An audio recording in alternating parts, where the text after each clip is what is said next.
You are staring at the ceiling again at 3 a.m., exhausted yet unable to flip the switch in your brain. You have built a modern life optimized for productivity, but your biology is still wired for an ancestral world that signals safety through rituals you have long ago abandoned. In Tokyo, sleep is often treated as a meticulously managed sequence of environmental cues that prime your nervous system for rest, representing a smart approach to recovery that many hope will eventually become a global standard. If you're still relying on pure exhaustion to drift off, you're fighting a losing battle against your own biology. What if you stopped pushing for sleep and started working with the rhythm your body is begging for? The first of roughly 15 potential Japanese bedtime adjustments involves quitting the habit of treating sleep like a random deadline.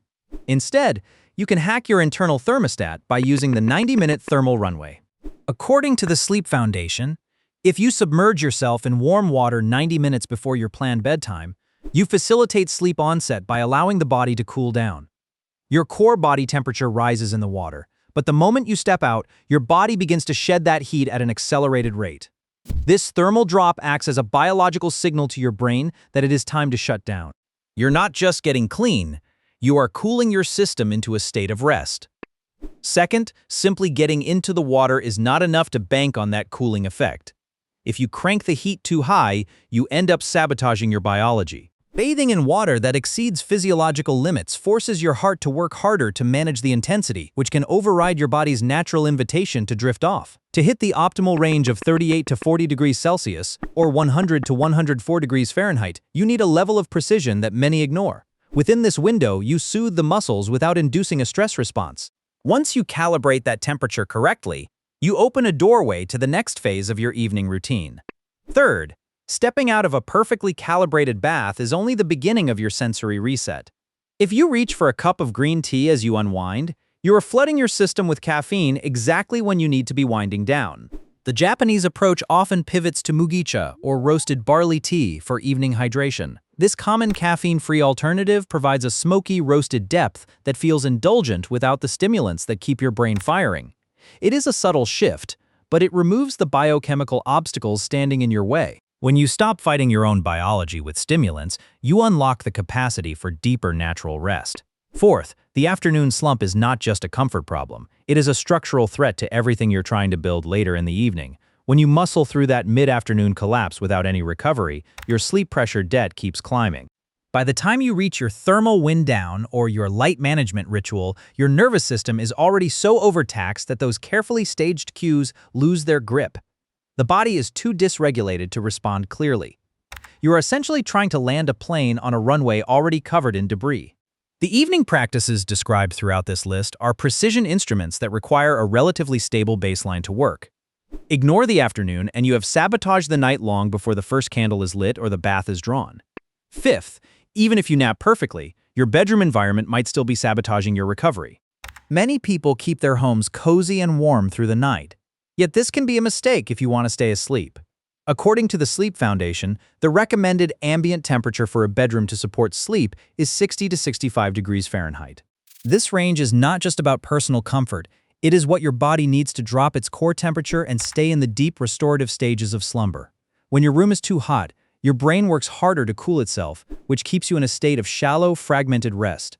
Keeping the heat down is how you help your biology shut off the noise. Sixth, even if your room is perfectly chilled, you are still sabotaging your own biology every night. The culprit is the device currently glowing in your hand. According to the Sleep Foundation, exposure to bright light and screens in the hour before bed suppresses melatonin production and increases alertness. You might think you're just winding down with a video or a quick email check, but your brain reads that light as high noon sunshine. By enforcing a strict 1-hour screen curfew, you stop fighting your biology and start working with it. This silence allows your internal clock to finally signal that the day is finished. Seventh, silencing your screens is only half the battle, because the way you physically position your neck can keep your nervous system in a state of constant, low-level stress. This is where the Japanese sobagara or buckwheat pillow is often utilized. Unlike soft, heat-trapping foam pillows that let your head sink until your spine is curved, these traditional pillows use hardened buckwheat hulls to provide firm support. Because these hulls are not packed tight, they allow for airflow, which can help dissipate the heat your head generates throughout the night. This stability promotes spinal alignment from the moment your head hits the surface. You are structuralizing your sleep environment to eliminate unnecessary tension. Stabilizing your frame is only the beginning of an engineered night. If you want to encourage your nervous system into a state of total surrender, you need to go beyond the physical. This brings us to the 8th point, the Japanese Hinoki relaxation cue. While scientific data on specific scents like hinoki as a direct treatment for insomnia is limited, many practitioners use the distinct, woodsy aroma of Japanese cypress as a relaxation cue for their body's shutdown phase. By consistently inhaling this specific fragrance only during your pre-sleep ritual, you may help your brain associate the smell with the onset of rest. It turns your bedroom into a sensory space, signaling that the day is over and the restoration clock has started.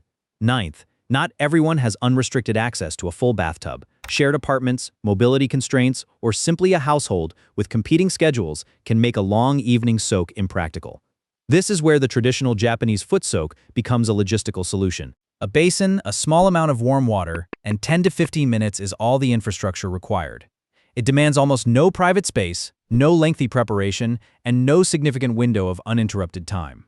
For someone living in a crowded home or managing a compressed evening schedule, that accessibility gap is the difference between doing something and doing nothing at all. The foot soak exists because the underlying goal of the practice should never be held hostage to circumstance. 10th, if you find yourself waking up throughout the night, the culprit is likely the place you're resting your head. Western mattresses often prioritize foam or deep cushioning, but these materials can trap your body heat against your skin. This is where the Japanese preference for a firm, woven tatami surface is often highlighted. Because these mats allow for airflow beneath your body, they can facilitate heat dissipation that thick cushioning may not match. You are resting on a breathable, structured surface that helps regulate your temperature. Even then, the base is only one piece of the sensory puzzle. 11th, bringing your physical space into balance is one thing, but creating a mental boundary is where the real work begins. This is where the yuzu fruit becomes more than just a seasonal delicacy. In Japanese households, floating the bright, citrusy rinds of the yuzu in a hot bath serves as a sensory dimmer. The goal here is not just cleanliness. It acts as an olfactory trigger that marks the conclusion of your productive day. By associating this sharp, distinct fragrance with your evening wind-down, you effectively gatekeep your brain from lingering on work tasks. That sharp scent helps shift your attention into the present moment, moving you from an active, high-alert state into one of relaxation before you hit the pillow. Simply conditioning your senses is not enough if you're running on fumes by mid-afternoon.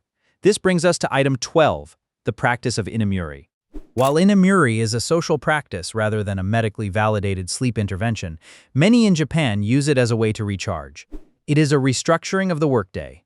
Rather than pushing through the afternoon slump with more caffeine, you allow yourself short, focused periods of rest exactly when your body demands it.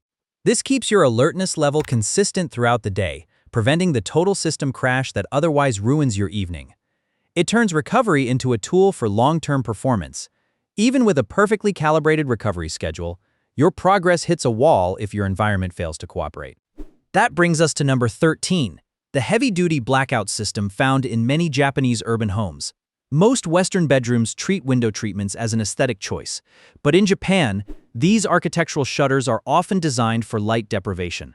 They are built to help seal off neon city glow and street lamps that hack your body's perception of night.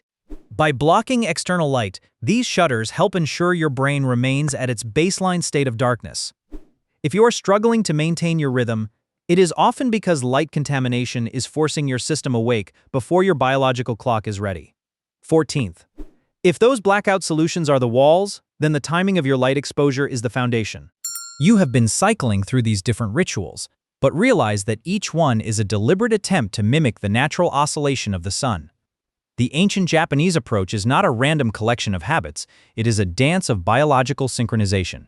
When you combine thermal regulation with strictly managed light cycles, you are overriding your modern, fragmented environment with an ancestral rhythm. Most people fail because they try to force sleep at random hours. Japan does not chase sleep, they engineer it. Until you align all your habits to this master pattern, you will never stabilize your internal clock. 15th. Even with the perfect temperature and a synced circadian rhythm, one final obstacle remains: the mental clutter of your unfinished day. You lie down, but your brain begins an endless replay of tomorrow's to-do list and yesterday's mistakes. This is where Japanese kaimin culture may introduce the bedtime purge. By sitting down with pen and paper shortly before bed, you physically dump your cognitive load onto the page. You're not writing a memoir, but finalizing a list of stressors to seal them away for the night. This ritual creates a psychological boundary between work and rest. Once the ink dries, you're declaring your analytical mind off-duty. You stop looping on problems, and your body finally achieves genuine silence. The simple reality is that you no longer have to struggle with erratic rest or mindless exhaustion. By mastering the fundamental thermal runway and integrating these specific environmental triggers, you shift from someone who merely tries to sleep to someone who consistently captures it. Japan does not chase sleep, they engineer it. But if biology is the engine of your sleep, what happens when external social pressures make these rituals impossible to maintain?